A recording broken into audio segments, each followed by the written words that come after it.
আসসালামু আলাইকুম সবাইকে। আমি আজকে বানাবো নারকেল দিয়ে মেরা পিঠার রেসিপি। খেজুরের রস দিয়ে মেরা পিঠা খেতে কিন্তু অসম্ভব মজা লাগে। এখন আমি এখানে কোরানো নারকেল, চাউলের গুঁড়া নিয়েছি। এখন আমি চাউলের গুঁড়াটা ভালো করে টেলে নিব। এখানে আমি পরিমাণ মতো একটু লবণ দিয়ে দিব। লবণ দিয়ে আমি চাউলের গুঁড়াটাকে অনেক ধরে টেলে নিব, একদম ঝরঝরা করে ফেলবো। ঝরঝরা হয়ে গেলে এখন আমি এখানে ফুটন্ত গরম পানি দিয়ে দিব।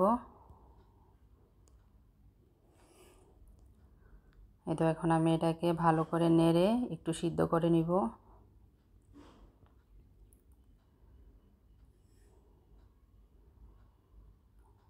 ভালো করে নেড়ে দিব।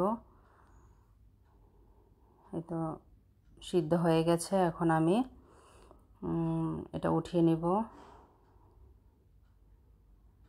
এখন আমি এখানে কোরানো নারকেলগুলি দিয়ে সবগুলি দিয়ে দিব। দেওয়ার পরে আমি হাত দিয়ে চেপে চেপে একদম সফট করে ডো তৈরি করে নিব।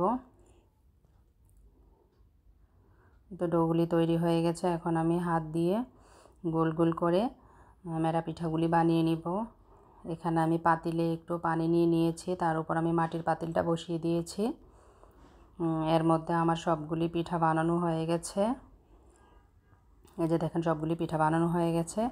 আর সাদা সাদা যেগুলি দেখা যাচ্ছে এগুলি কিন্তু নারকেল। এখন আমি পাতিলের সাইডগুলি আটা দিয়ে আটকে দিব। আর পিঠাগুলি এখানে আমি তিনটা পিঠা শলার মধ্যে ঢুকিয়ে এভাবে দিয়ে দিব, যেন ভাপাটা সুন্দরভাবে বের হতে পারে।